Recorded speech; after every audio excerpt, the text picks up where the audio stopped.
So we will discuss wage determination. Wage determination has to do with the idea that, like how are wages determined in a market. Um, and there are many market structures that we will discuss uh, in today, tomorrow, and then on Monday. So there are four kind of market structures that we discussed. The first one is what we call perfect competition in the labor market. In this, basically, we assume both the employer and employee are operating under perfect competition. So they have no market power. There is all our wage takers, no wage setter, and so on and so forth. Then comes this monopoly of sort, which is called monopsony. When your firm is the only firm or the only employer in the market, they will become what we call a single buyer in the market, and that's called monopsony.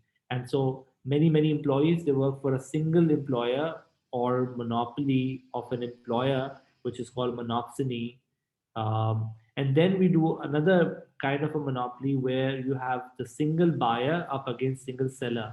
So monopsony is up against trade union, where the workers come together and collectively bargain for their wages and so on. So that's called bilateral monopoly. And the last case is where we assume that there is perfect competition again, but now the perfect competition is up against trade union in perfect competition, where trade union is now going to compete with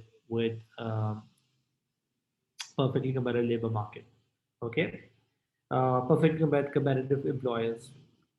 So in the first case, we are looking at basically what we call case number one. We're looking at perfect competition in the labor market. So this is the market structure where wages are determined through the market forces of demand supply. Okay, before I talk about the diagram, I want to look into the assumptions. The first assumption that we have, of a perfectly competitive labor market is the idea that all workers are what we call wage all workers are there. I'm sorry, there are many workers, and there are many firms out there. So there are a large number of small firms hiring a large number of individual workers. So many workers and many firms that are out there. So large number of workers and firms are out there. Number one. Number two, that we talk about is this, that all firms are wage takers. What are wage takers, guys? Wage taker basically means that nobody has the power to set the wage. Why? Because there are many employers and many employees. So neither employers nor employees have any economic power to affect wage rates. So this is the second one. The number one is many buyers and sellers. So many employers and employees. Second is all of them are wage taker. Third is, this is number three. This is numbered wrongly in the notes. There are no restrictions on the movement of labor. So labor is what we call both uh, geographically mobile and also occupationally mobile.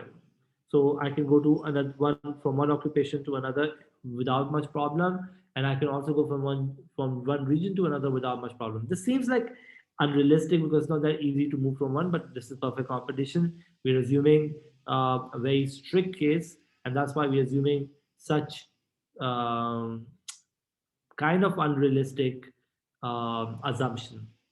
Okay.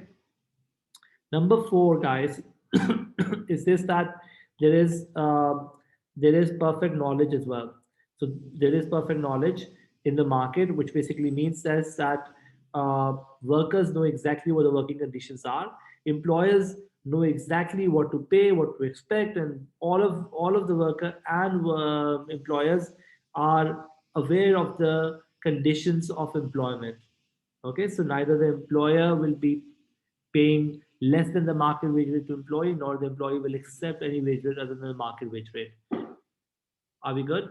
So that's the fourth one, since number three was mobility of labor. The fifth one, guys, is that labor is identical or homogeneous. And that basically means Ali and, for example, Vincent or Zenab or Uzgul, we are all going to be basically similar when it comes to our performance, our productivity, our so and that seems again also a bit unrealistic. Um, but that's what it is. Are we good? Any question?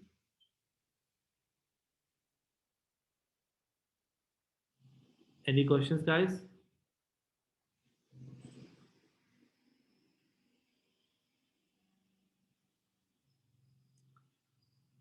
Okay, now moving on, guys.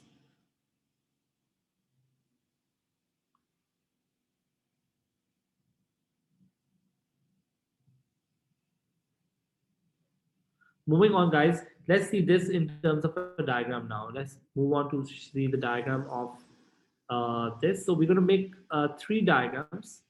Uh, One is basically your market. Another one is your firm, and the third one is your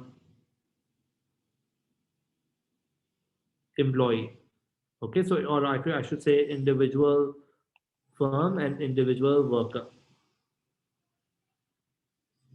Okay, so in the market, the wages are determined through the market forces of demand and supply. Okay, so this becomes the wage rate W naught, and Q naught workers are hired. I'm going to label this now. This is my wage rate, and this is my quantity. Are you all with me? Now, this wage rate will be taken by the firm, which is the wage taker. And for this firm, this becomes the supply curve or wage rate, also called the marginal cost of hiring a worker. Now, why is that so? Guys, if you look at from a firm, this firm is one of the many firms that are out there. It's like when we are hiring a driver, we're the many households that are hiring a driver. So we can't change the wage rate. We can hire worker or two workers or three workers at the going wage rate. Whatever the going wage rate is, that's a $10. I can hire as many workers as I want. How many will I hire? And the answer is that will depend on your demand, which is your MRP, and MRP is equal to your marginal cost. This is where you will employ, for example, Q1 workers. Now, one thing we need to understand is this, that I'm saying this, that the supply is our marginal cost. Guys, this is an important thing to understand. Why is supply my marginal cost? For example, if the wage rate is $10, if I hire one worker, my total cost will be $10. If I hire two workers, my total cost is going to be $20. Isn't that true? Which means my marginal cost is going to be $10 as well. Which means marginal cost is the wage rate, and we're saying that is the supply of labor. So when the supply curve is perfectly elastic, supply curve is also the wage rate, which is the marginal cost as well. Are we good? So a firm employs where MC equals to MRP happens. Any questions, guys, from the firm perspective? Do we get the supply curve perfectly elastic? What is MRP? Sahil, you're breaking my heart. MRP is equal to MP times MR. हमने ये exam से पहले किया था, हमने बोला था MP is the extra productivity, MR is the extra revenue. So when you are hiring a worker, हमने बोला था MRP होता है आपका marginal revenue product. तो अगर एक वर्कर को हायर किया और उसका MP प्रोडक्ट उसने 5 बैट्स बनाए और हर बैट जो है वो उसका रेवेन्यू मिलता है आपको $10, तो इसका MRP बनता है आपका 5 times 10 which is $50. साहिल याद आया या मिस की ये क्लास आपने? ये if you miss this class, you got to attend this class or watch the video of it, because this is an important concept, guys. MRP is the demand for us. Okay, now using the same knowledge, guys, what about the individual worker? For the individual worker, are we happy to move on? Are we happy to move on?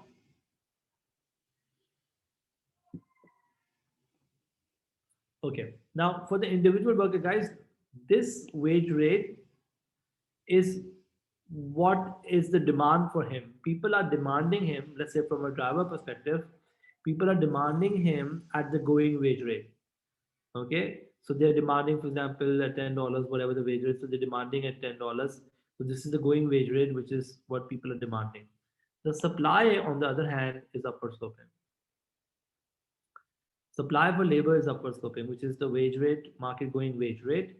So this is the wage rate at which, now why is supply curve upward sloping? हमने ये भी किया था, we did this earlier. We talked about this, that as you keep on increasing the wage, more and more number of hours will be provided by the worker. This supply curve could be backward bending. We did talk about that as well, but we're assuming right now it's an upper sloping supply curve, which means that as you pay more, he will work more. So if the wage rate goes up, probably going to supply more hours. So demand curve is perfectly elastic, which means because there are other substitutes available. So in this case, he is one of the many employees out there who's providing his services. And supply curve is upward sloping, suggesting that as you pay more wages, the worker will work more. Does that make sense, guys? So this is your case for perfect competition. Any questions? I want to show you one more thing before I move on, but are we good with the diagram?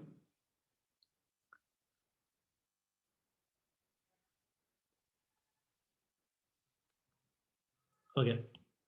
Look at the diagram, guys. Look at the information here, that for the individual employer, the demand for labor, or MRP, is downward sloping, and supply of labor is perfectly elastic.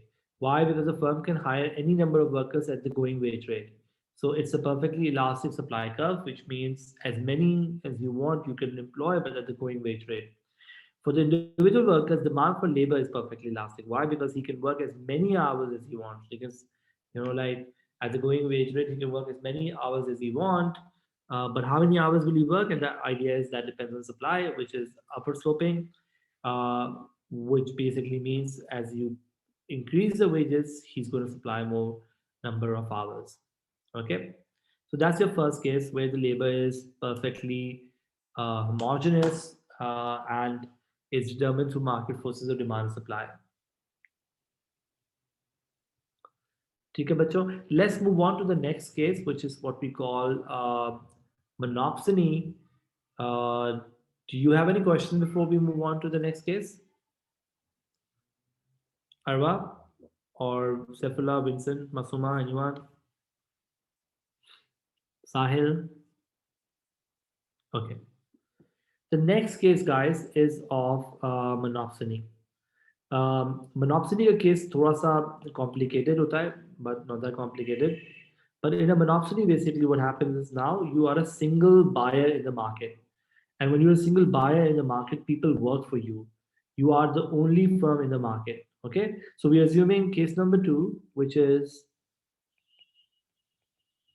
monopsony versus perfectly competitive labor um, labor supply. Okay, so if you're a monopsonist, you're a single buyer in the market, right? Everyone works for you, and so you are a wage setter because you are the powerful to set the wage, and you will do that where you maximize profits, of course. And this is a market commonly found, so it's an unusual market, but we've seen it happening. For example,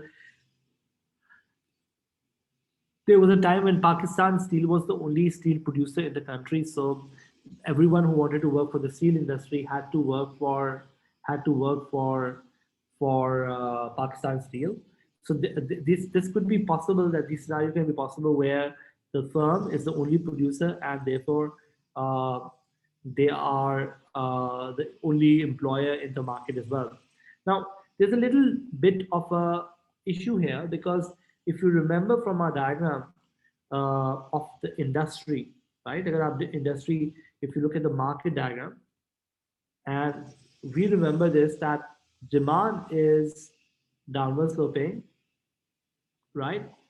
A demand, which is MRP, is downward sloping, and now supply is upper sloping. So supply is your marginal cost. Are you all with me? If supply is your marginal cost and demand is downward sloping, then this supply is not the industry supply, but this is a supply which is faced by the firm. Everyone works for you, so you have an upward sloping supply curve. So rather than an elastic supply curve, the monopsonist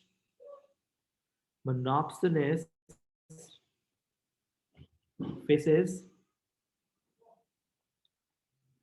upward sloping supply.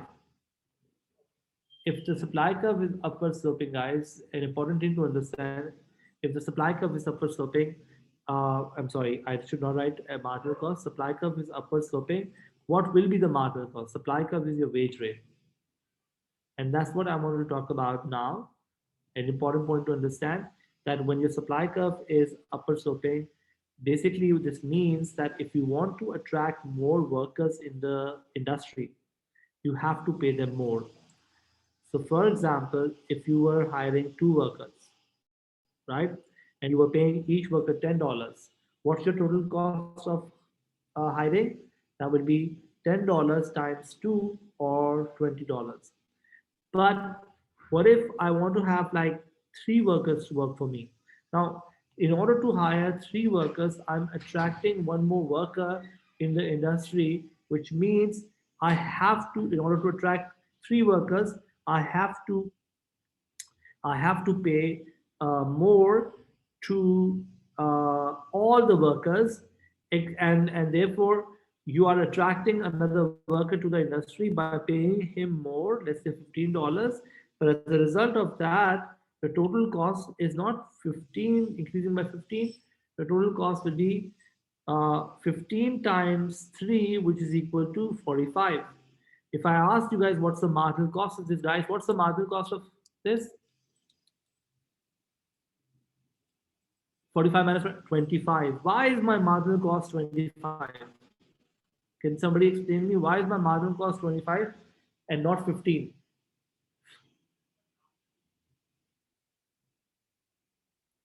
15 is a wage rate. Why is hiring an extra worker made my marginal cost to be 25? Anyone?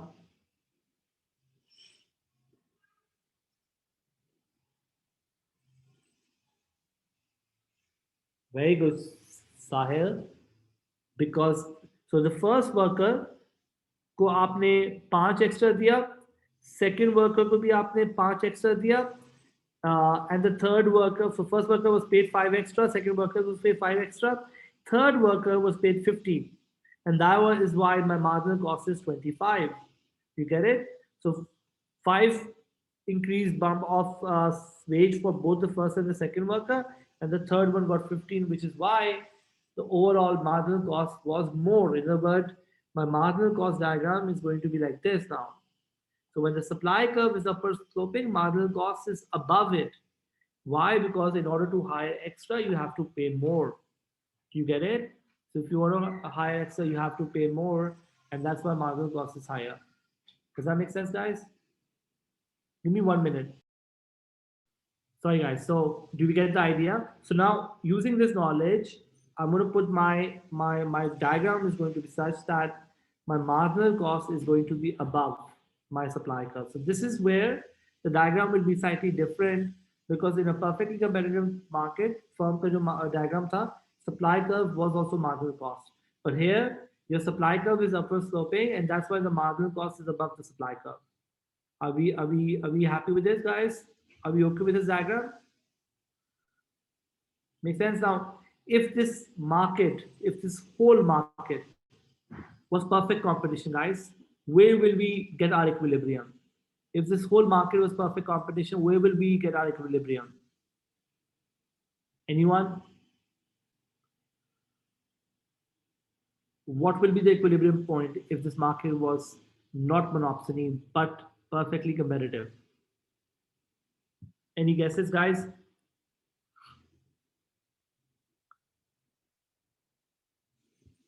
Where my answer is where demand meets supply. जहाँ demand और supply equal होता है वहां पे perfect competition operate करेगा. तो that will be WC and QC. Okay, this is the point where perfect competitive market will operate. Demand and supply. Remember, perfectly competitive का equilibrium में demand supply equal था जो हमने अभी किया था. ये diagram, look at this guys. इस डायग्राम में demand and supply was equal. अब हम इसको मोनोप्सनी बनाएंगे. जब मोनोप्सनी बनाएंगे तो ये मार्केट कॉस्ट इस तरह हो जाएगा. Make sense? So when you make it monopsony, MC equals to MRP will be considered, because the monopsonist will be like my profit maximization is happening here. Make sense? So Arwa, this is the monopsonist equilibrium. Monopsonist will hire QM. So perfect competition will hire at A, monopsonist will hire at B. You get it? Does that make sense, guys? So MC equals to MRP is happening here, and that would result in equilibrium to be at WC, and therefore WM will be the number of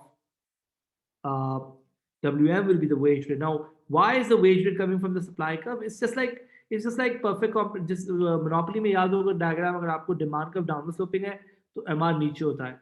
फिर marginal cost ये करते थे तो demand MC equals to MR से आपको quantity मिलती थी और प्राइस मिलती थी डिमांड कर्व से. यहाँ पे वेज मिलेगी आपको मार्जिनल कॉस्ट से.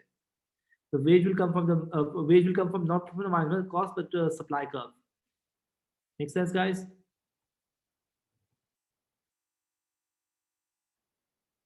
So he is doing that.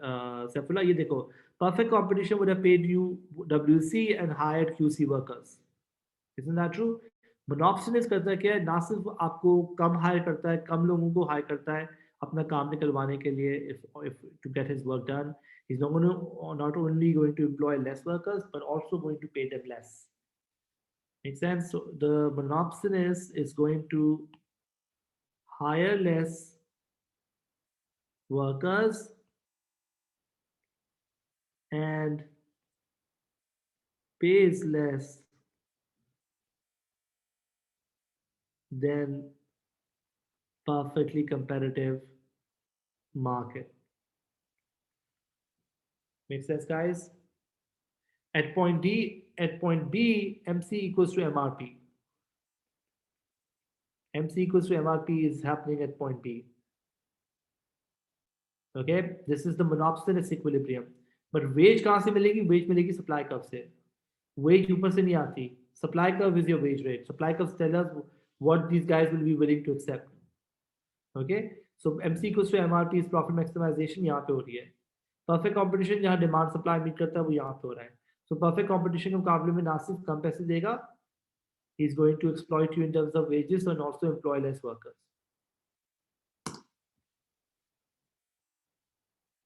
A very popular exam question comes in exam which asks us that whether labor markets can lead to worker exploitation, and the answer is, in this case it's pretty evident that there is a worker exploitation taking place where workers are paid less and employed less as compared to a market where they could have been perfectly competitive market. Make sense?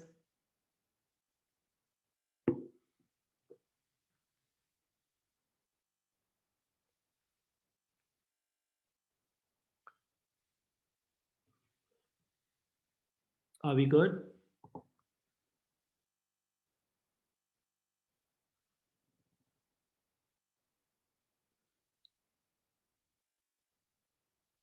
Okay, guys, I am done. You guys are super awesome, and we will meet tomorrow and we will do the rest of the two cases. Okay. Do you have any questions before we move on, guys?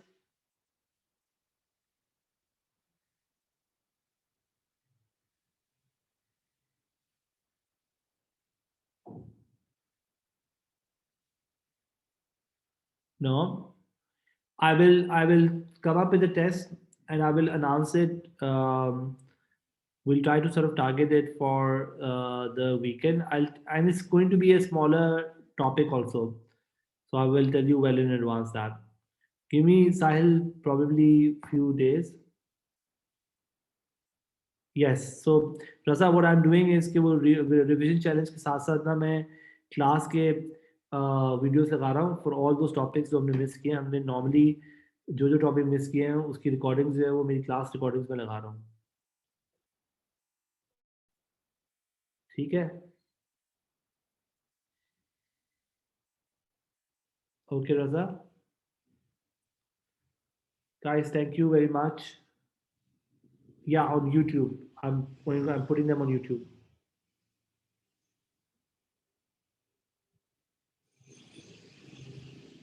Okay, guys, thank you very much. Take care. Khuda Hafiz. Bye bye.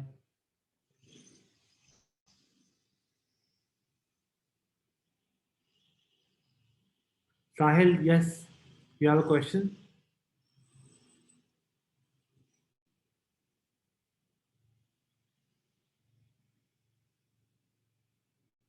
I can put that too also. Don't worry about that.